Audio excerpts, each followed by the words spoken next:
이 말씀은 이 청년에게뿐만이 아니라 제자들에게도 굉장히 쇼킹한 얘기가 됐어요. 그래서 제자들이 그럽니다. 그러면 도대체 부자들은 어떻게 되는 거냐? 하늘에 아무도 못 가냐? 이렇게 지금 얘기한 거예요. 근데 지금 예수님 말씀을 전혀 지금 오해하고 있는 지금 그런 형국을 지금 보고 있습니다. 여러분, 예수님께서 지금 너의 재물을 다 팔아 가난한 자에게 주라고 하는 말은 그의 재물을 다 팔으라고 하는 말이에요. 여전히 삶의 중심은 가장 첫 번째 되는 것은 예수 그리스도 하나님밖에 없다고 하는 것을 우리에게 가르쳐주고 있는 거예요. 그런데 이 청년은 그 재물에 대한 모든 것 포커스를 맞추고 그는 근심하여 자기의 길을 갔습니다.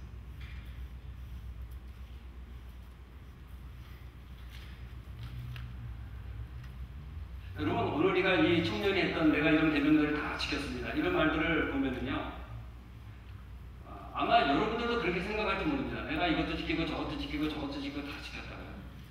그런데 이 10계명의 구조는요, 참 재밌게 되어 있어요.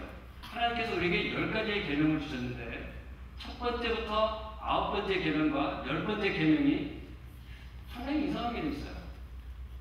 첫 번째부터 4번째까지 내용이 나는 대로 하나님과에 대한 어떤 사랑에 대한 얘기를 하고 있죠. 5번째부터 9번째까지는 다시 뭐에 대해서 또 다루고 있어요? 사람에 대한 사랑에 대해서 다루고 있습니다. 그런데 여러분 10번째 계명이 뭔지 기억하십니까? 10계명, 10번째 계명이에요. 10번째 계명은 뭐죠? 기억 안 나십니까? 내 이웃의 집을 탐내지 말라. 출애굽기 20장 17절에 다시 한번 제가 읽어드릴게요.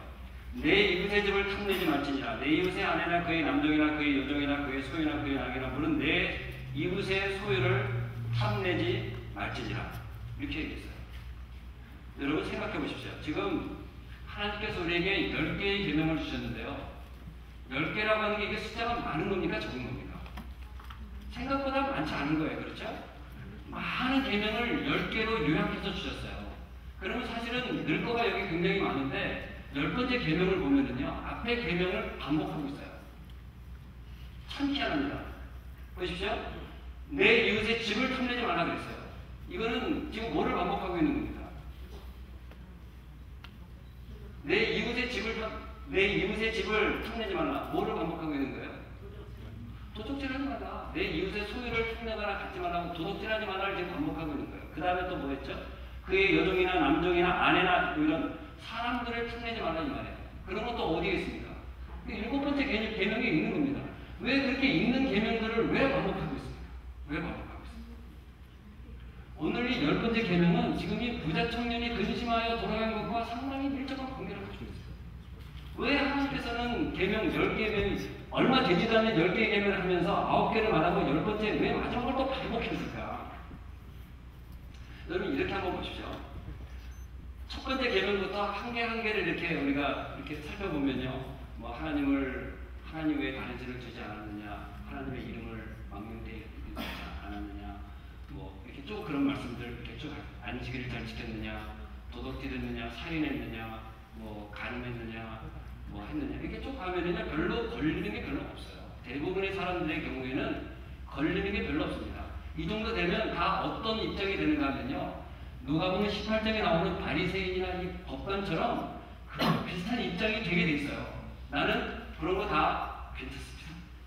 뭐 생각해보면 저도 괜찮은 사람입니다. 안식일 교회들 뭐 대부분 괜찮지 않습니까? 뭐 보면 다 반듯하고 뭐 하는 일들 다 성실하고 그렇게 지금 다 됩니다.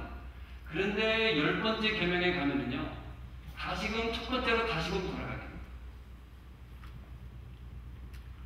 그래서 사도 바울은 이 로마서 7장을 쓰면서 이 탐심에 대해서 그가 상당히 많은 것에 대해서 그 시간을 할애하고 있어요.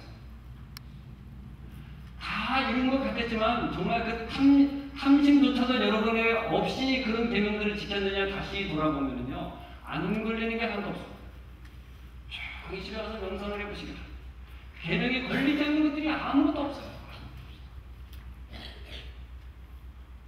그러니 오늘 예수님의 말씀은 너희의 스스로 이룰 수 있는 것은 아무것도 없으되 오직 하나님께서만 여러분의 삶을 책임지시다고 하는 것을 말씀하고 있습니다. 그래서 제자들이 도대체 그럼 부자들은 어떻게 할 거냐 그런 말씀에 이렇게 말씀하셨어요. 무릇 사람이 할 수 없는 것을 하나님은 하실 수 있느니라.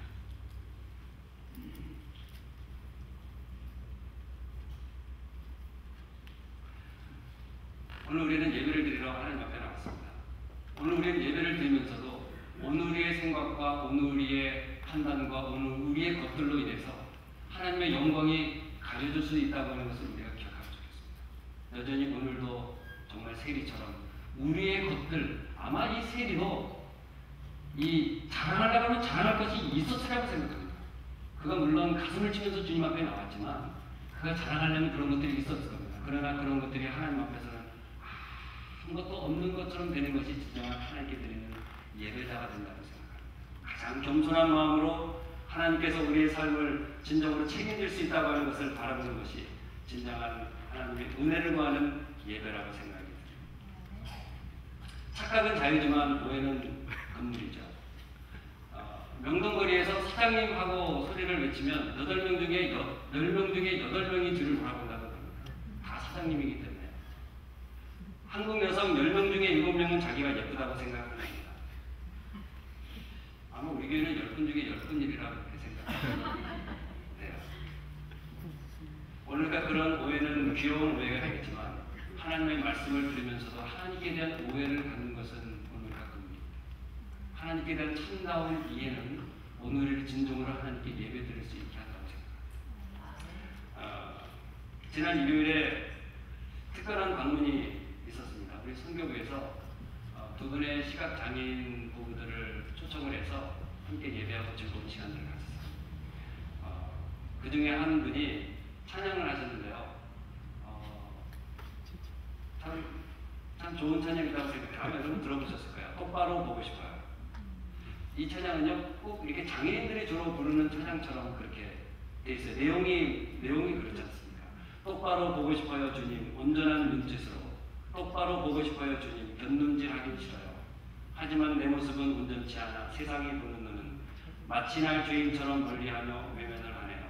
주님, 이 낮은 자를 통하여 어디에 쓰시려고 이렇게 초라한 모습으로 만들어 놓으셨나요? 당신께 드릴 것은 사모하는 이 마음뿐. 이 생명도 달라시면 십자가에 놓겠으니 허울뿐인 육신 속에 찬빛을 심게 하시고 가식뿐인 세상 속에 미랄로 섞게 하소서. 제가 이 찬양을 들으면서요, 이게 진짜 예배드리는 자의 모습이라고 그렇게 제가 생각합니다. 당신께 드릴 것은 사모하는 이 마음뿐. 이 생명도 달라시면 십자가에 놓겠습니다. 이런 찬양이 오늘 우리의 찬양이 되면 좋겠습니다. 똑바로 보고 싶어요, 주님.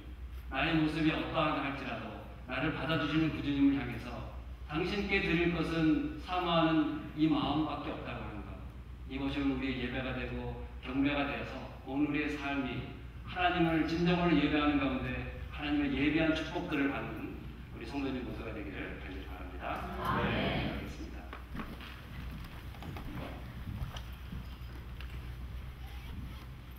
사랑하는 하나님, 오늘 우리가 드리는 이 예배는 우리의 정성으로 드려지는 예배가 아니고 100% 하나님께서 예배하신 예배이며 시간입니다. 오늘 우리가 그 시간에 참여하게 되어서 하나님을 영화롭게 하고 하나님께서 예비하신 축복을 받는데 부족함 없는 우리 모두가 되도록 은혜를 베풀어 주시옵소서.